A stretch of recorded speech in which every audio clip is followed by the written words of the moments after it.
Hey guys, thanks for joining me today.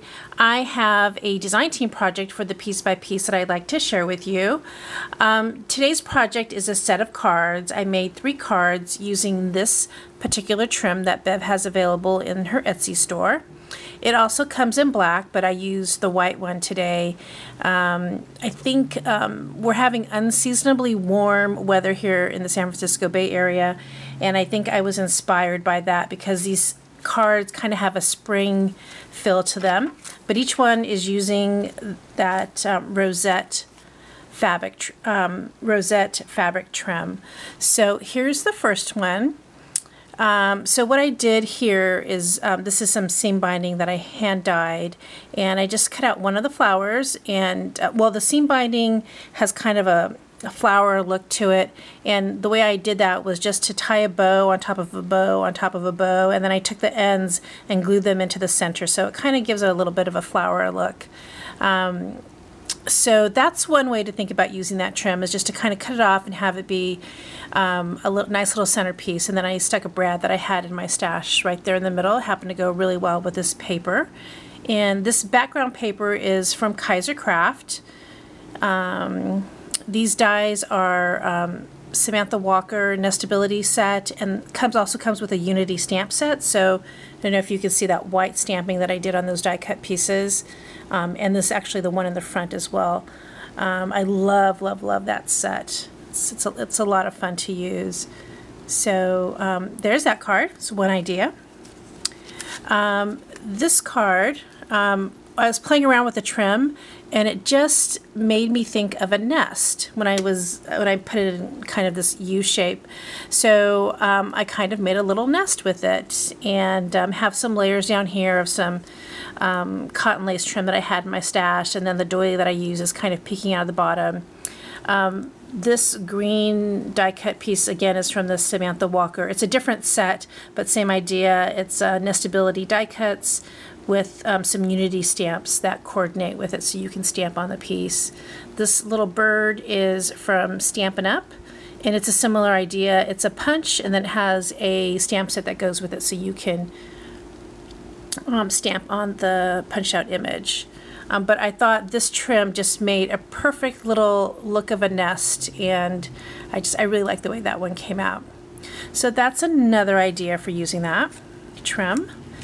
And this is the last one that I did, the third one. Again, I used it as a centerpiece, but I made this little kind of a floral look with circular cutouts. So I'm going to show you how I did that. It's a look that I've seen around a lot, you know, on YouTube, on blogs, and what have you, but I most recently saw it in an issue of the Cards magazine.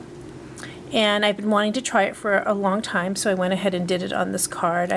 On the background here, I just embossed a piece of paper, and has kind of a little simple background. So that's it. Those are the ideas that I kind of came up with for using this particular trim. But let me just show you real quick how I made that flower out of some circular cuts.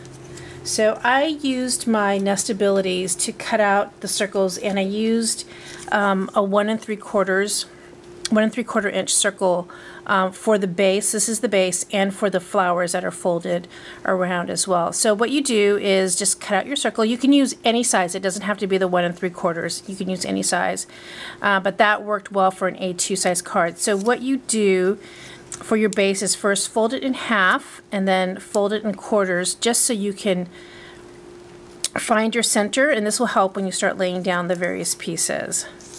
So I've got that cut, and then what I did was just to cover this with ATG tape, and that way I don't have to fuss with putting any adhesive on the pieces of paper that make up the petals. I can just lay them down on this piece that is going to be full of adhesive.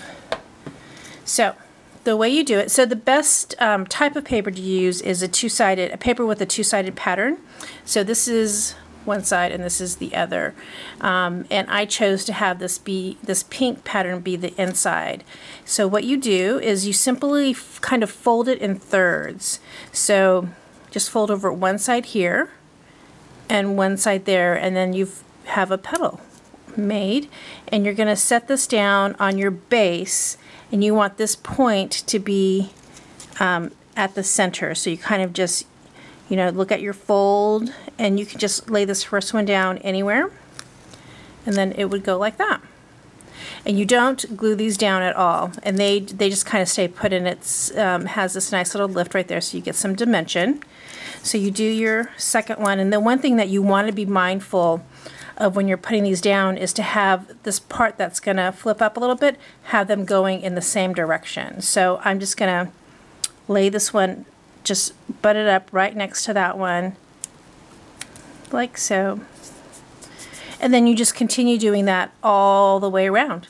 Super easy to do, nice, gives a really nice, it's kind of like a lot of bang for your buck, I think, because it doesn't take a whole lot of paper, it doesn't take a whole lot of time, but you come out with something that looks like you did spend a lot of time on it.